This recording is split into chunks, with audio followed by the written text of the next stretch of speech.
Sir life क्या है? मेरे हिसाब से life is a test. Yes, being as a doctor, how is the life? लोग बोलते हैं कि डॉक्टर बन गया अब तो सिर्फ पैसे ही पैसे हैं। क्या ये सिर्फ मिथ है या फिर इसमें कुछ reality? It's a matter of life and death. तो सर हार्ट प्रॉब्लम्स अब लीडिंग डेथ कॉज बन गया है वर्ल्ड में, ग्लोबली। क्या रीजन? बहुत ज़रूरी है। जैसे बच्चों में बहुत सारे सिम्टम्स ऐसे होते हैं, जैसे वो दूध नहीं पी पाते हैं, दूध पीते पीते थक जाते हैं, या उनमें सांस फूलने लगती है। तो ये सब चीज़ें पेरेंट्स को अवेयर करती है कि कुछ ना कुछ तो प्रॉब्लम है। हम गॉल ब्लैडर की सर्जरी करते हैं, अपेंडिक्स की सर्जरी करते हैं, वैसे ही हार्ट की भी सर्जरी। इसका जब भी नाम आता है लोग डरते हैं। बाहर तो लोग कहते हैं सर्जरीज कश्मीर के बाहर, लेकिन कश्मीर में क्या है? इंडिया में ऑलमोस्ट 1 से 2 लाख पेशेंट्स डायग्नोस होते हैं किसी ना किसी तरह की हार्ट डिजीज। सर क्या रीजन इसमें? स्मोकिंग हो सकता है, अल्कोहल, या फिर कोई और भी चीज? जो हमारे फूड हैबिट्स है उनकी वजह से, डाइटरी हैबिट्स की वजह से, जो इराटिक है, लैक ऑफ एक्सरसाइज की वजह से, और सबसे बड़ी चीज़ है स्ट्रेस की वजह से हो सकती है। 200 सर्जरीज की है पिछले साल से। तो बोथ जो बच्चे भी हैं, बड़े भी हैं, बहुत CABG सर्जरी है, मैंने भी सुना है, एक बड़ी सर्जरी मानी जाती है ओपन हार्ट की, जैसे बोलते हैं बाईपास सर्जरी। ये सबसे मोस्ट कॉमन कार्डियक सर्जरी मानी जाती है वर्ल्ड वाइड। पर डॉक्टरी ओनली ऑप्शन है अगर किसी को डॉक्टरी नहीं हो रही है, या फिर किसी में इतनी एबिलिटी नहीं है कि वो कर पाता है कि अच्छे अर्निंग वाले प्रोफेशंस भी हैं जो बच्चे आजकल ऑप्ट कर सकते हैं। Thank you Anees, thank you for inviting me. In fact this is a great show and you are running a great videos.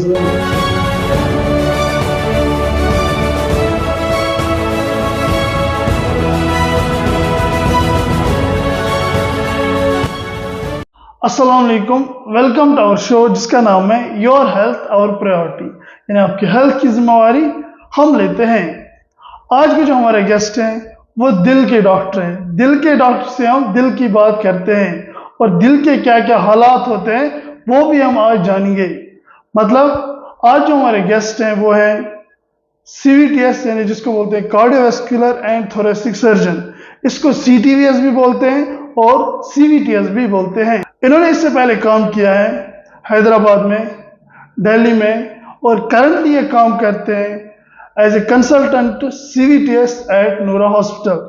Sir thank you for coming. आपने अपना कीमती वक्त दिया यहाँ पे आने के लिए, और हमारी जो ऑडियंस है इनको भी हार्ट के बारे में कुछ अच्छी इंफॉर्मेशन मिल जाए और होम प्रिकॉशंस के बारे में इनको थोड़ी सी इंफॉर्मेशन मिल जाए। Thank you very much for coming. Thank you for inviting Anees. Sir सबसे पहले हम जानना चाहते हैं CVTS का जब भी नाम आता है लोग डरते हैं। बाहर तो लोग कहते हैं सर्जरीज कश्मीर के बाहर, लेकिन कश्मीर में क्या है? फोबिया है। क्या इसका रीजन ये है कि ऑप्शंस नहीं है CVTS के लिए, या फिर लोगों के अंदर अभी अवेयरनेस नहीं है इस बारे में? देखिए, सबसे बड़ी बात यह है कि कार्डियक सर्जरी या थोरेसिक सर्जरी एक यूनिक ब्रांच है।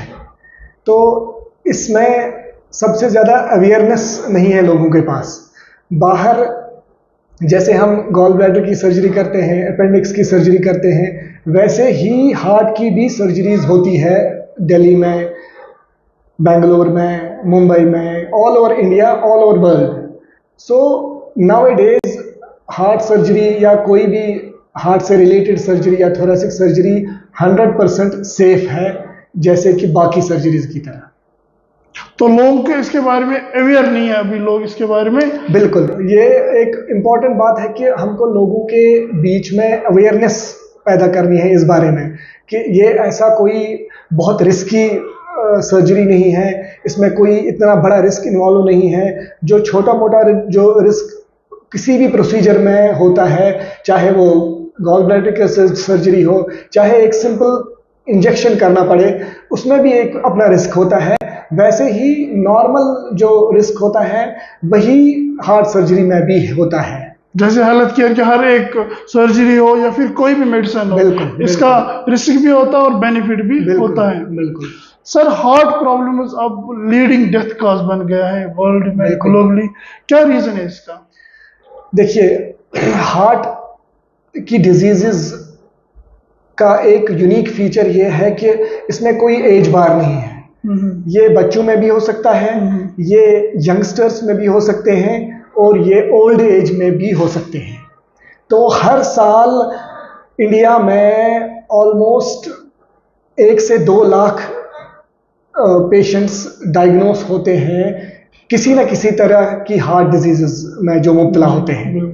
तो जिनको कभी इंटरवेंशन की ज़रूरत होती है, कभी किसी पेशेंट को सर्जरी की ज़रूरत होती है। तो ये कोई एज बार नहीं रखता है ये हार्ट डिजीजेस जो होती है। तो इसलिए बच्चों से लेके बुजुर्गों तक सब में हार्ट के रिलेटेड प्रॉब्लम्स हो सकती है। सर क्या रीज़न इसमें स्मोकिंग हो सकता है, अल्कोहल या फिर कोई और भी चीज़ है कि जो इफेक्ट करता है कि हार्ट के अब इतने ज़्यादा डिजीज हो रहे हैं? ये एक्चुअली क्या है कि जो बच्चों में जो हार्ट की प्रॉब्लम्स होती है वो स्ट्रक्चरल हार्ट डिजीजेस होती है। उनको हम ऐसा बोल सकते हैं कि हार्ट की बनावट में जो प्रॉब्लम हो सकती है, जैसे उनको बोलते हैं स्ट्रक्चरल हार्ट डिजीजेस। जैसे किसी के हार्ट में होल है, किसी के हार्ट में कोई वैल्व नहीं है, किसी के हार्ट में कोई चेम्बर नहीं बना है। तो ये सब चीजें स्ट्रक्चरल हार्ट डिजीजेस बच्चों में हो सकती है। ऐसी बड़ों में जैसे रियूमेटिक हार्ट डिजीज होती है, जैसे वॉल खराब होता है हार्ट का जिसको हम बोलते हैं। इसके बाद जो कोरोनरी आर्टरी डिजीज होती है वो हो जाती है, जैसे स्मोकिंग की वजह से, अल्कोहल की वजह से, सेडेंटरी लाइफस्टाइल की वजह से, और जो हमारे फूड हैबिट्स है उनकी वजह से, डाइटरी हैबिट्स की वजह से जो इराटिक है, लैक ऑफ एक्सरसाइज की वजह से, और सबसे बड़ी चीज है स्ट्रेस की वजह से हो सकती है। तो जिनके जो हम फिर बाद में उनको बाईपास सर्जरी से भी हम ठीक कर सकते हैं, वैल्व हम बदल भी सकते हैं, और बहुत सारे ऐसे इंटरवेंशन है, स्टेंट भी डाल सकते हैं। तो ये सब चीजें हार्ट डिजीजेस में बहुत वेरिएशन आती है, चाहे स्ट्रक्चरल हो, चाहे एक्वायर्ड हो, चाहे कॉन्जेनाइटल हो, चाहे एडल्ट्स का हो। तो ये सब चीजें हार्ट डिजीजेस में आती हैं। सर आपने एक बात बोली कॉन्जेनाइटल की स्ट्रक्चरल डिफेक्ट्स होते हैं, कौन से स्ट्रक्चरल डिफेक्ट हैं ऐसा, जैसे ASD है, VSD, ये सारे प्रोसीजर्स हैं, कब तक करने चाहिए, यानी कि एज सुन एज पॉसिबल कब तक बच्चों में ये करने चाहिए, उसके बाद ये रिस्क ज्यादा बढ़ जाता है?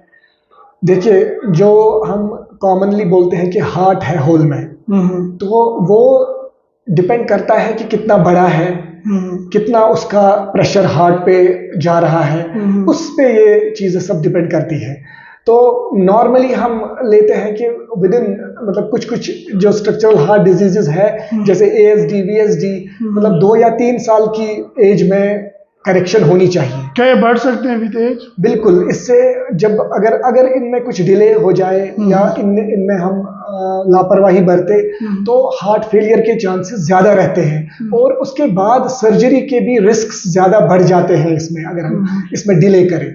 सिमिलरली जैसे एडल्ट्स के जैसे अगर कोई वॉल खराब है, चाहे बाईपास सर्जरी की जरूरत हो या स्टेंट की जरूरत हो, उस टाइम अगर उसमें डिले करे तो वो हार्ट फेलियर की तरफ हार्ट चला जाता है। तो उसके बाद फिर ट्रीटमेंट इसका मुश्किल हो जाता है, बहुत सारी दवाइयां लगती है, सर्जरी भी रिस्क हो जाती है, बढ़ जाता है रिस्क, तो स्टेंट में भी रिस्क बढ़ जाता है। तो ऐसे ही इसका फंडा ये है कि जब भी कोई भी हार्ट डिजीज डायग्नोस हो तो उसको as early as possible treat करना चाहिए।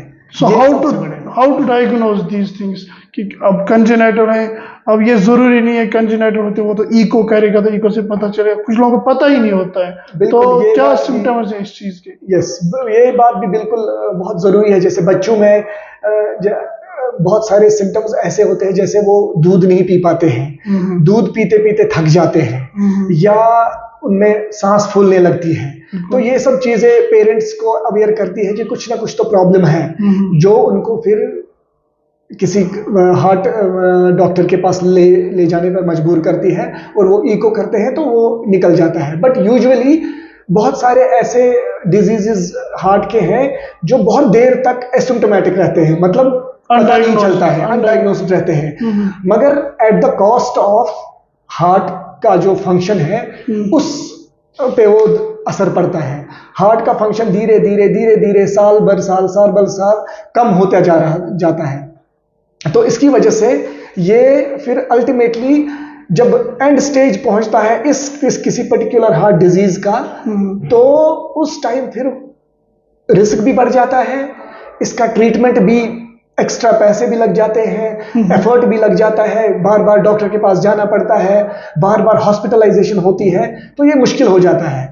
तो इसीलिए मतलब पहले ही अवेयरनेस की बहुत ज़रूरत है कि मतलब हार्ट डिजीज़ ऐसा नहीं है कि दवाई खा के फिर ठीक हो जाए, इसमें सर्वेलेंस की ज़रूरत पड़ती है, मतलब 6 महीने के बाद, 1 साल के बाद ईको करने की ज़रूरत पड़ती है, बाकी जो हार्ट रिलेटेड इन्वेस्टिगेशंस है वो सब चीज़ें करने की ज़रूरत पड़ती है।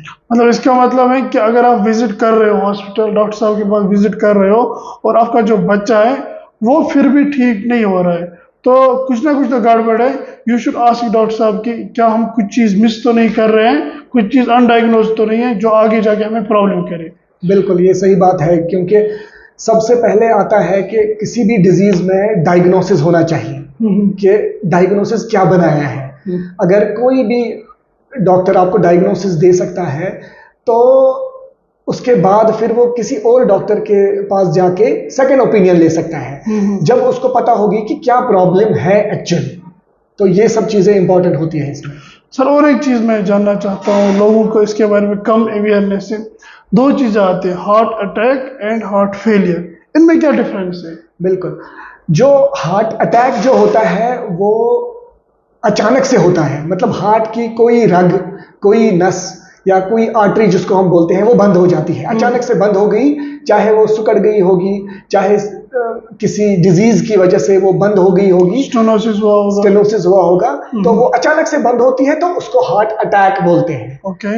हार्ट फेलियर जिसको बोलते हैं, जैसे कोई डिजीज है, जैसे हम बात कर रहे थे अभी कॉन्जेनिटल हार्ट डिजीजेस की, एक्वायर्ड हार्ट डिजीज की, जैसे वॉल खराब है किसी का या वाल्व खराब है किसी का, या कॉन्जेनिटल हार्ट डिजीज है कि किसी के हार्ट में होल है, तो वो धीरे धीरे वो हार्ट फंक्शन करना थोड़ा कम कर देता है, तो वो उसको बोलते हैं हार्ट फेलियर। तो हार्ट फेल होने लगता है, फेल जब तक कि वो पूरा टोटली स्टॉप न कर जाए। मतलब जो हार्ट अटैक है वो सडन हो जाता है और हार्ट फेलियर जो है that's a long term. Yes sir और एक बात है, थोड़ी सी पर्सनल है, ये जो CVTS होता है ये चैलेंज होता है डॉक्टर साहब के लिए ऑलवेज, क्योंकि मोर्टेलिटी रेट भी होती है इसमें ज़्यादा।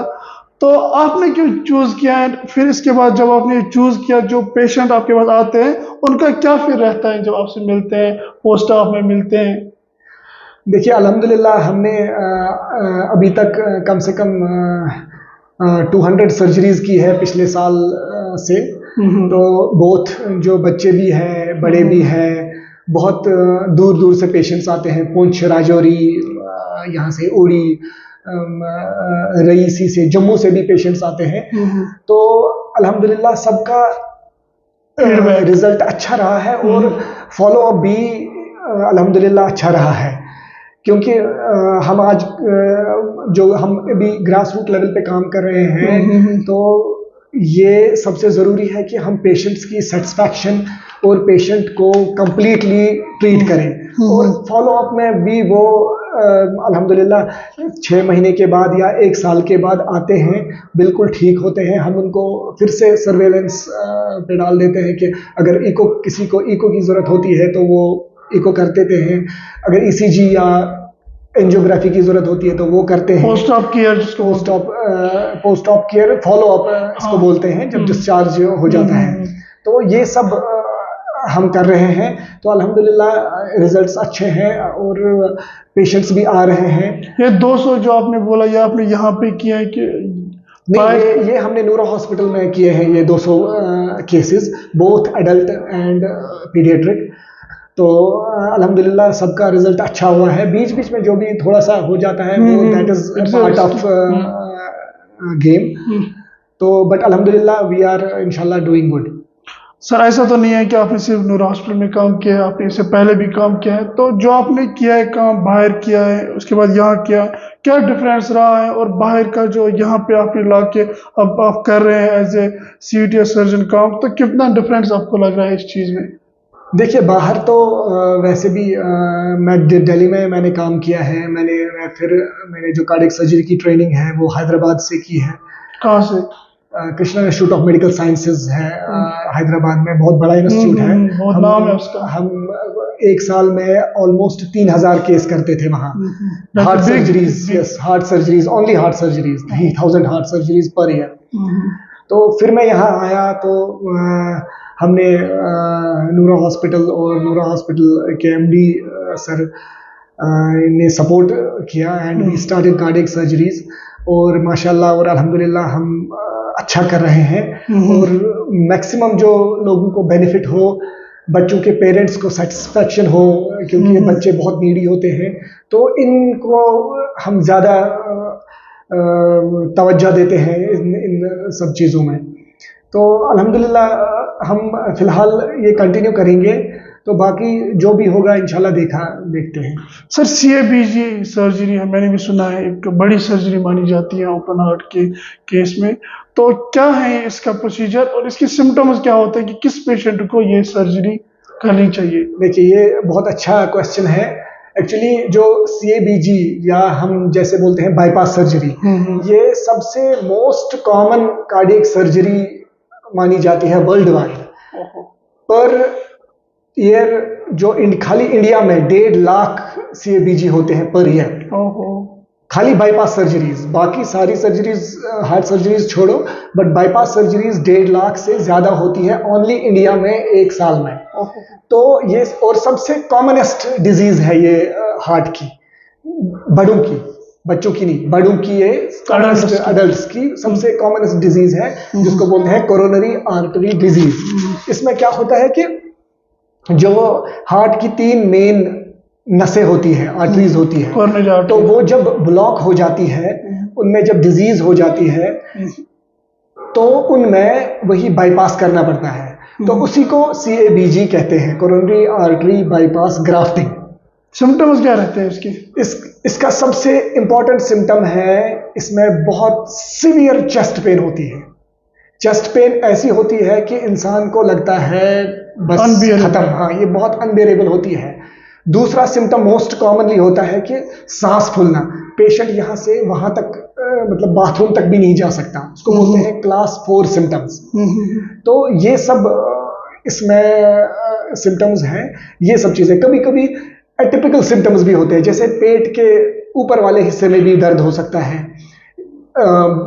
जो हमारा मुंह है या गर्दन है, इसमें भी कभी कभी दर्द हो सकता है। हार्ट के रिलेटेड भी हो सकता है ये, या जैसे हमारी बाईं बाजू में दर्द हो सकता है, वो भी हार्ट से रिलेटेड हो सकता है। दाईं बाजू में दर्द हो सकता है, वो भी हार्ट से रिलेटेड हो सकता है।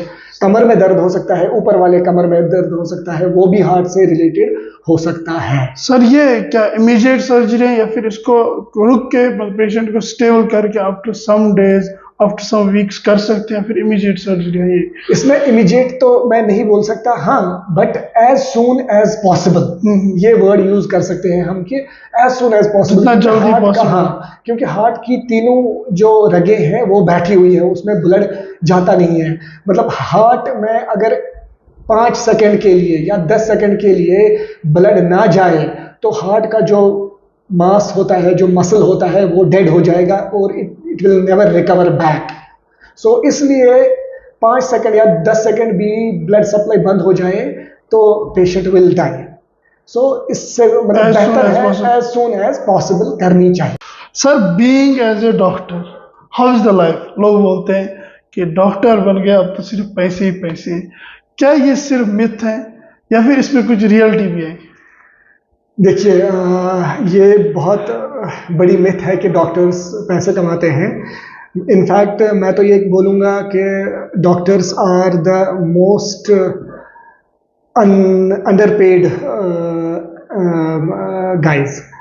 आप रोनाल्डो को लो, लियोनेल मेसी को लो, वो बॉल को 2-3 किक्स मारते हैं and they get millions of dollars. हम किसी की जान के साथ डील करते हैं, उनकी जान बचाते हैं लिटरली, तो we are the most underpaid ones. तो मुझे नहीं लगता है कि डॉक्टर्स का ये होता है कि पैसे कमाने हैं, बट हाँ, ये responsibility is the most important चीज है जो हम में होती है, क्योंकि पेशेंट पेशेंट के अटेंडेंट, पेशेंट के रिलेटिव्स सारे हम पे भरोसा करते हैं और उनके पेशेंट की जान, उनके जो डियर वंस होते हैं उनकी जान हमारे हवाले करते हैं। तो एक हमें वो सेंस ऑफ रेस्पॉन्सिबिलिटी होती है कि हाँ, it's a matter of life. Yes, it's a matter of life and death. तो ये सब हमारे दिमाग में बस यही होता है कि पेशेंट की बेटरमेंट के लिए हम करें। पेशेंट ठीक हो जाए, हमारे लिए उससे बड़ा इनाम या उससे बड़ा गिफ्ट या उससे बड़ी एप्रिसिएशन कुछ नहीं होती है एक डॉक्टर के लिए। How blessed you are after being a CVT surgeon? देखिए, cardiac surgery was always my passion. और मैं पहले से ही जब मैंने जनरल सर्जरी की ट्रेनिंग कर रहा था दिल्ली में, तो तभी मैंने डिसाइड किया था कि मैं कार्डियक सर्जरी करूँगा।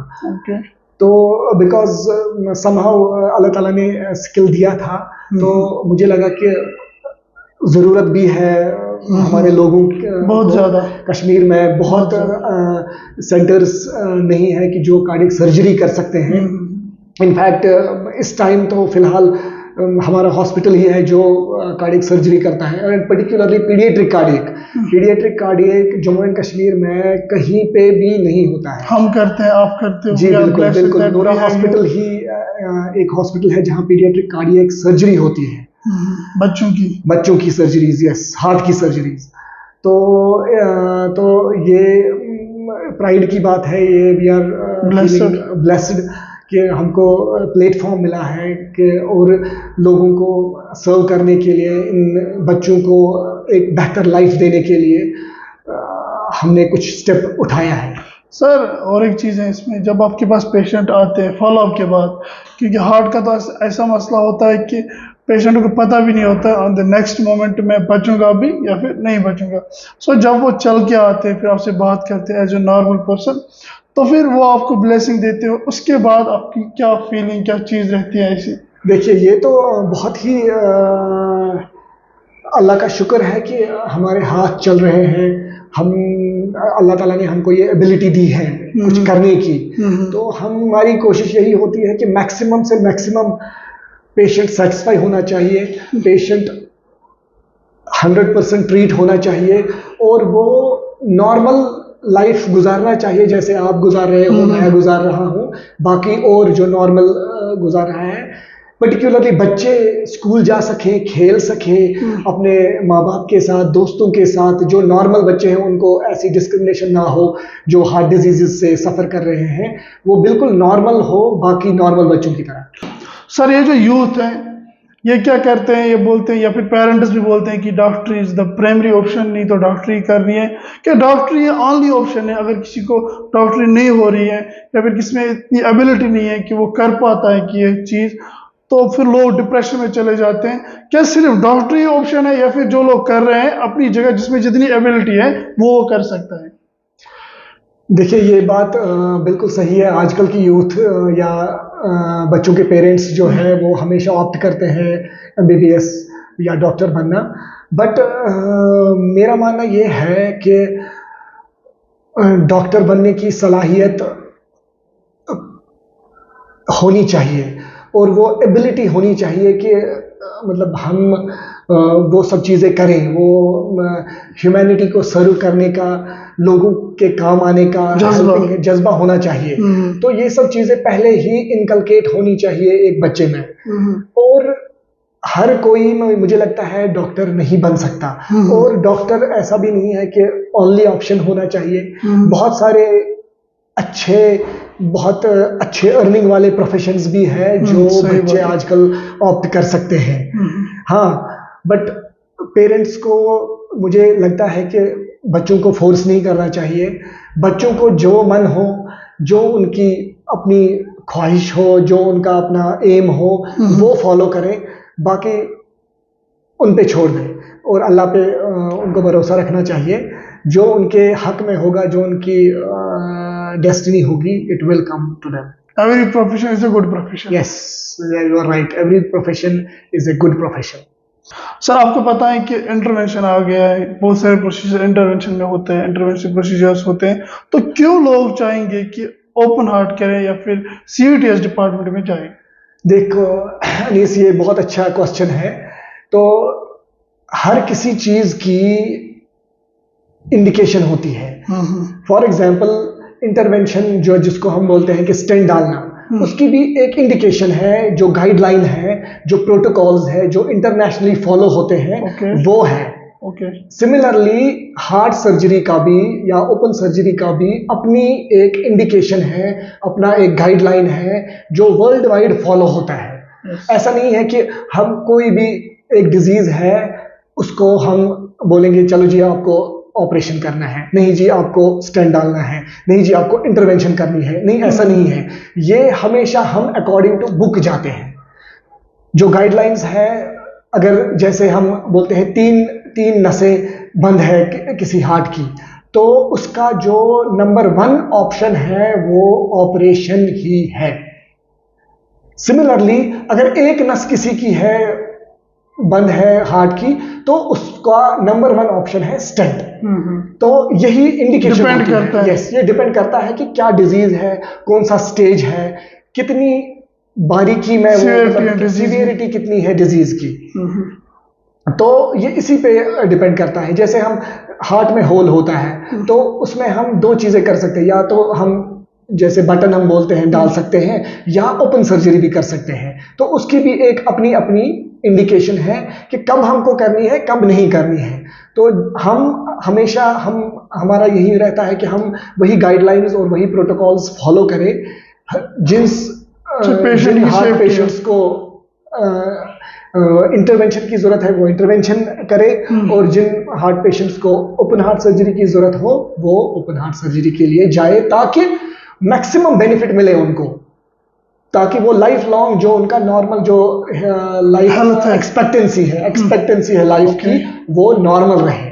अगर उसको जब हम कोई भी हार्ट डिजीज ट्रीट करते हैं, अगर वो इंसान 100 साल जिएगा तो he will live for 100 years.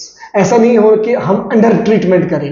Under treatment से उसकी लाइफ एक्सपेक्टेंसी कम हो जाएगी, और उससे ज्यादा बड़ी बात है कि क्वालिटी ऑफ लाइफ भी कम हो जाती है उसकी, अगर हम अंडर ट्रीटमेंट करते हैं या कोई और ऑप्शन हम चूज करते हैं। तो ये डिपेंड करता है गाइडलाइंस और प्रोटोकॉल्स पे। ओके सर, और एक चीज आती है ASD, VSD, PDA, ये सारी चीजें आती है, इनमें क्लोजर होता है जो इंटरवेंशन में होता है। ऐसा कौन सा ASD, VSD या फिर PDA है जो कि ओपन हार्ट में करना है, और कौन सा है जो कि ओपन हार्ट में नहीं करना है? तो ये बहुत अच्छी बात है, और ये मैं ऑडियंस को भी बताना चाहता हूँ कि हर रोज इंडिया में 2500 कॉन्जेनिटल हार्ट डिजीजेस डायग्नोज होते हैं हर रोज, एवरी डे इंडिया में, खाली बाय बर्थ 2500। उस 2500 में 50 to 60% खाली नॉर्थ इंडिया में बच्चे हैं। तो उसमें भी मैं कॉन्जेनिटल हार्ट सर्जन भी हूँ, पीडियाट्रिक हार्ट सर्जन भी हूँ, क्योंकि मैंने पीडियाट्रिक हार्ट सर्जरी की ट्रेनिंग भी की है बैंगलोर से। तो इंडिया में मैंने देखा जो नॉर्थ इंडिया में है, कश्मीर में, जम्मू एंड कश्मीर में सबसे ज्यादा बच्चे आते हैं। तो जिनको ट्रीटमेंट नहीं मिल पाता है, जिनकी ट्रीटमेंट डिले हो जाती है, और जो ट्रीटमेंट ही नहीं कर पाते, ऐसे बच्चे मैक्सिमम जम्मू एंड कश्मीर में ही पाए जाते हैं। ये तो आपने नंबर बोला जो डायग्नोज है, इसमें तो कितने सारे अनडायग्नोज रहते हैं। बिल्कुल ये बहुत बड़ा नंबर रहते हैं। बहुत सारे ऐसे फार फ्लंग एरियाज में जो बच्चे रहते हैं, जैसे उड़ी, जो far flung areas of Baramulla, Sopore, ये जो फार फ्लंग एरियाज होते हैं, तो उनमें से ये जो बच्चे हैं जो एजुकेटेड नहीं है, जो अवेयर नहीं है, जिनके पेरेंट्स उतना ध्यान भी नहीं देते हैं, तो वो सब बच्चे फिर untreated, undiagnosed, they ultimately die of heart diseases if they are not treated. They need awareness. Yes. और रही बात अब जो हम किस होल में हम इंटरवेंशन करेंगे और किस होल में हम ओपन सर्जरी करेंगे, ये भी डिपेंड करता है गाइडलाइंस पे। और जैसे मैं बोलूँगा कि एक सिंपल सा होल है, थोड़ा बड़ा है, और हार्ट पे प्रेशर बहुत ज़्यादा है, और इतना बड़ा है कि उतना बड़ा इंटरवेंशन उसमें नहीं हो सकता, उतना बड़ा वो डिवाइस नहीं होता है कि उसमें हम डाल सके, तो उसमें हम ओपन सर्जरी करते हैं। ओपन सर्जरी में आप क्या करते हैं? ये चेंज करते हैं आप पूरा?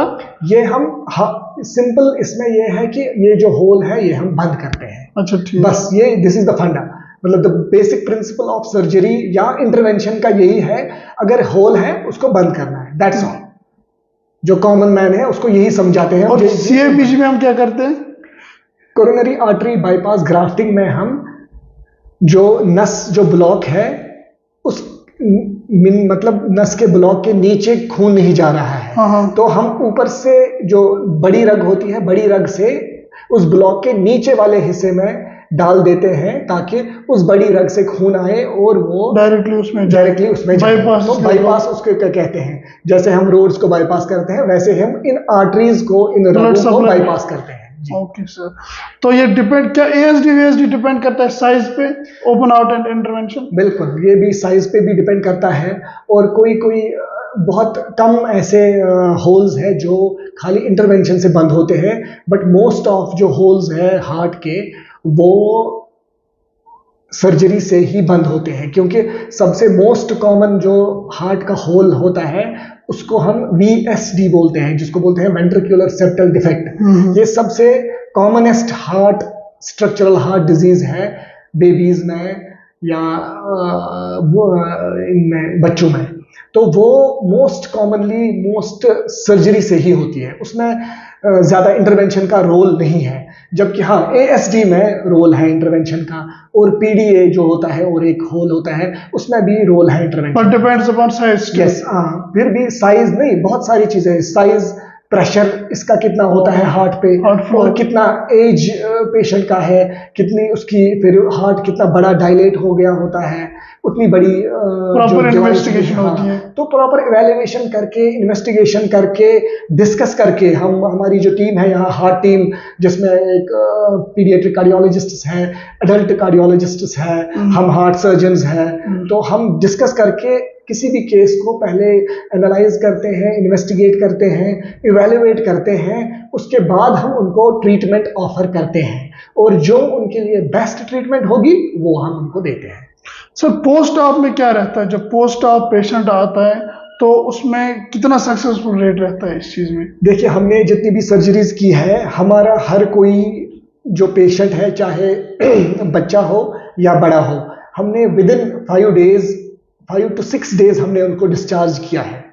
तो एक दिन हम ICU में रखते हैं हार्ट सर्जरीज के बाद, या मैक्सिमम 2 दिन, उसके बाद 3 या 4 दिन हम उनको रूम में या वार्ड में रख के फिर वहीं से उनको घर भेज देते हैं। इट इज नॉट कि लोगों में जितना है दिमाग में नहीं, ओपन हार्ट का पता नहीं क्या होगा। बिल्कुल नहीं, बिल्कुल नहीं। हार्ट सर्जरी इनफैक्ट अब बहुत ही इनोवेट और बहुत ही इवॉल्व हुई है, बहुत ही सेफ है हार्ट सर्जरीज, बहुत ही मतलब जो मैकेनिज्म है, मशीनरी है, बाकी इंस्ट्रूमेंट्स है, वो आए हैं जो हार्ट सर्जरी को बहुत ही सेफ और रिस्क फ्री बनाती है। हाँ, जो 1-2% जो रिस्क बाकी प्रोसीजर्स में भी होता है वो भी इसमें भी होता है, बाकी एज सच जो लोगों में वो जो फहम है या डर है कि अच्छा हार्ट सर्जरीज में ऐसा होता है वैसा होता है, ऐसा बिल्कुल भी नहीं है। सही बात। तो हमारे पास जो टेस्टिमोनियल्स है, हमारे पेशेंट्स के फॉलोअप्स है, सब हमारे पास अवेलेबल होते हैं, ताकि हम पेशेंट्स जो नए पेशेंट्स आते हैं उनको दिखाते हैं, देखिए ये हमारे पेशेंट है, ये फॉलोअप है, इनको 2 साल हो गए हैं, 3 साल हो गए हैं, 4 साल हो गए हैं सर्जरी को, ये अच्छी तरह से रह रहे हैं, बच्चे बिल्कुल खेल रहे हैं, स्कूल जा रहे हैं, खा पी रहे हैं, अपने पेरेंट्स के साथ अच्छी तरह से घुल मिल रहे हैं। तो वो हम उनको फॉलोअप में दिखाते हैं कि हाँ जी, heart surgery is completely safe, completely risk free, और कोई भी इसमें कोई डरने की बात नहीं है। सर, आई हैव विटनेस, मेरी एक कजन है, 10 साल पहले उन्होंने DVR किया है and she is still good, शादी भी की, बच्चे भी किए, she is very good. Sir, CVTR जो डिपार्टमेंट है इसमें आता है कार्डियोवैस्कुलर एंड थोरेसिक सर्जरीज, या फिर सर्जन भी हम बोलते हैं, लेकिन लोगों में क्या है कि बोलते हैं नहीं ये तो सिर्फ ओपन हार्ट या फिर हार्ट के रिलेटेड सर्जरीज कर सकते हैं। क्या यही चीज़ है, या फिर CVTS जो हमारे डॉक्टर साहब होते हैं ये कुछ और भी कर सकते हैं हार्ट के बगैर? ये बहुत इंपॉर्टेंट एस्पेक्ट है कार्डियोवैस्कुलर एंड थोरेसिक सर्जरी का, कि बहुत ही वास्ट ये ब्रांच है। तो हमारी जो ट्रेनिंग होती है ये कार्डियक में भी होती है, मतलब हार्ट के रिलेटेड भी होती है, थोरेसिक मतलब जो लंग्स है हमारे, जो हमारा चेस्ट है उसके रिलेटेड भी, और वैस्कुलर मतलब नसें जो हमारी होती हैं, रग, ब्लड वेसल्स, उनमें भी होती है। तो ये एक बहुत ब्रॉड मल्टी स्पेशलिटी ब्रांच है जिसपे हम हार्ट भी करते हैं, लंग्स भी करते हैं और थोरेसिक भी करते हैं, और बाकी जो चेस्ट में जितनी भी ऑर्गन्स है, जैसे फूड पाइप है उसका भी ऑपरेशन करते हैं, इसोफेगस जिसको हम बोलते हैं, ट्रेकिया जो है, जो विंड पाइप है, उसके भी हम ऑपरेशन करते हैं, और बाकी जो रगे हैं, चाहे अपर लिम्स की चाहे लोअर लिम्स की, जैसे हम वेरिकोस वेन्स करते हैं, लेजर करते हैं वेरिकोस वेन्स में, या कोई एम्बोलेक्टमीज करते हैं, जो रगे बंद हुई होती है उनको खोलते हैं, तो या पेरिफेरल बाईपासेस करते हैं, जैसे कोई रग यहाँ बंद है, जैसे हम हार्ट के रिलेटेड बात कर रहे थे कि हार्ट में कोई रग बंद है, ऐसे ही अगर किसी लोअर लिम्ब में हार्ट मतलब आर्टरीज की डिजीज है तो उसमें हम बाईपास कर सकते हैं, तो वो बाईपास भी हम कर सकते हैं। तो जहाँ भी ब्लड वेसल्स है वहाँ पे, बिल्कुल ब्लड वेसल्स जहाँ भी है तो हम उनका मतलब ट्रीटमेंट कर सकते हैं, तो उसको वैस्कुलर सर्जरी बोलते हैं। अच्छा सर, लंग्स में आप क्या मतलब जो थोरेसिक का एरिया विदाउट हार्ट, इसमें आप क्या करते हैं? थोरेसिक में तो बहुत सारे ऐसे हैं, जैसे लंग्स में ट्यूमर होता है, पहली बात, लंग्स में सिस्ट होता है, हाइड्रेटेड सिस्ट जो जिनको बोलते हैं, वो कॉमन जो यहाँ के हमको मिलता है पेशेंट्स में। ऐसे ही एम्फाइमा जो पस भरा हुआ होता है लंग्स और छाती के दरमियान, उसमें हम ट्यूब डाल सकते हैं, या कभी कभी जो चेस्ट ट्रॉमा हो जाता है, एक्सीडेंट्स हो जाते हैं, इनको जो रिब्स फ्रैक्चर हो जाती है, उससे हवा जमा हो जाती है जिसको न्यूमोथोरैक्स कहते हैं, तो वो हम उसमें ट्रीट कर सकते हैं, हम ट्यूब डाल सकते हैं, बाकी चीजें कर सकते हैं। So it is not only heart. Yes, it is not only heart, it is thoracic and vascular also. Sir, जो घर में होते हैं लोग, वो कैसे बचे इस चीज से, जो हार्ट की डिजीज होते हैं, इनसे कैसे बचे, प्रिकॉशनरी मेजर्स क्या रहे ताकि इससे बचें, या फिर जो लोग जिन्होंने किया है ऑलरेडी कोई भी हार्ट की सर्जरी, वो अब क्या क्या प्रिकॉशन लें ताकि जो उनकी आने वाली लाइफ है वो हेल्दी रहे? देखिए, हार्ट डिजीजेज में बहुत सारी चीज़ें रोल प्ले करती है, जैसे फैमिली हिस्ट्री प्ले करती है, ओबेसिटी जिसको हम मोटापा कहते हैं, और वेट वेट ज़्यादा होता है किसी का, और डायबिटीज़ जो बहुत ही इम्पॉर्टेंट और बहुत ही कॉमन डिजीज़ है आजकल, वो भी बहुत हार्ट पे असर करती है। इसके अलावा जो हार्मोनल इम्बैलेंसेस है, थायराइड इम्बैलेंसेस हैं, वो सब चीज़ें इसमें रोल प्ले करती है। और सबसे इम्पॉर्टेंट जो मुझे लगता है कि हम जो कर सकते हैं, हम जो मॉडिफाई अपनी लाइफ में कर सकते हैं, that is exercise. Exercise is the most common thing जो हम मिस भी करते हैं और मतलब अवॉइड भी करते हैं। Yes, exactly. तो सबसे ज़्यादा मुझे लगता है कि अगर किसी को हार्ट डिजीजेज से, चाहे फॉर एग्जाम्पल स्ट्रेस से बचना होगा, तो वो कुछ भी करे, चाहे वो खाए पिए बाकी चीज़ें करे, मगर एक्सरसाइज के लिए एक अलग से शेड्यूल रखें, ताकि ये हर किसी की लाइफ का एक हिस्सा बन जाए, चाहे 1 घंटा हो, चाहे 2 घंटा हो, चाहे 45 मिनट्स ही सही, मगर regular daily exercise is most important which pledge a vital role in avoiding these kind of diseases like heart diseases या और कोई। एक्सरसाइज तो पूरी बॉडी के लिए हेल्दी, पूरी बॉडी, यस। जो सर इन्होंने जिन लोगों ने सर्जरी की है उनके लिए क्या प्रिकॉशंस रहेंगे पोस्ट ऑप में? देखिए, जितने भी हमारे पेशेंट्स हैं उनको हम हमेशा बोलते हैं कि जब भी वो हमारे हॉस्पिटल से घर जाते हैं, उनको हमारी यही एडवाइस रहती है कि आप बिल्कुल नॉर्मल हो, मीन्स जैसे आप खाने पीने में जैसे आपकी फैमिली खाती पीती है वैसे आप भी खा सकते हो, जैसे आपके नॉर्मल लाइफ उनको गुजारनी है। वो कहीं कोई डिफरेंट नहीं होते हैं कि उनको अब बिस्तर पे रहना है, उनको बेड पे रहना है, उनको ये भारी भरकम वजन नहीं उठाना है, उनको ये नहीं करना है, वो नहीं खाना है, बिल्कुल ऐसा नहीं है। अगर वो प्रॉपरली अपना स्केड्यूल जो मैंने बोला कि एक्सरसाइज, बाकी सब चीज़ें जो food dietary habits, normal balance diet, हाँ यस, बैलेंस डाइट यूज़ करें, तब उनकी लाइफ और हमारी लाइफ गुजारने में कोई भी डिफरेंस नहीं होती है। तो सर ये तो सबके लिए है। बिल्कुल सर लाइफ क्या है? अच्छा, तो मुझे लगता है ये फिर लास्ट क्वेश्चन होगा। तो मेरे हिसाब से life is a test. Yes, मैं बस एक ही वर्ड में ये डिस्क्राइब करना चाहता हूँ, क्योंकि मतलब अल्लाह ताला ने हमको इस दुनिया में पैदा किया है या भेजा है एज ए ह्यूमन बीइंग, नहीं मतलब एज ए एक इम्तिहान के लिए। Okay. तो हम इसी इम्तिहान को पूरा कर रहे हैं फ्रॉम बर्थ टू डेथ। तो हम इस इम्तिहान में कैसे उतरेंगे, हम इसमें कैसे परफॉर्म करेंगे, हम पास होंगे या फेल होंगे, हम कैसा लिखेंगे, वो डिसाइड करेगा हमारा afterlife. So I think life is a test.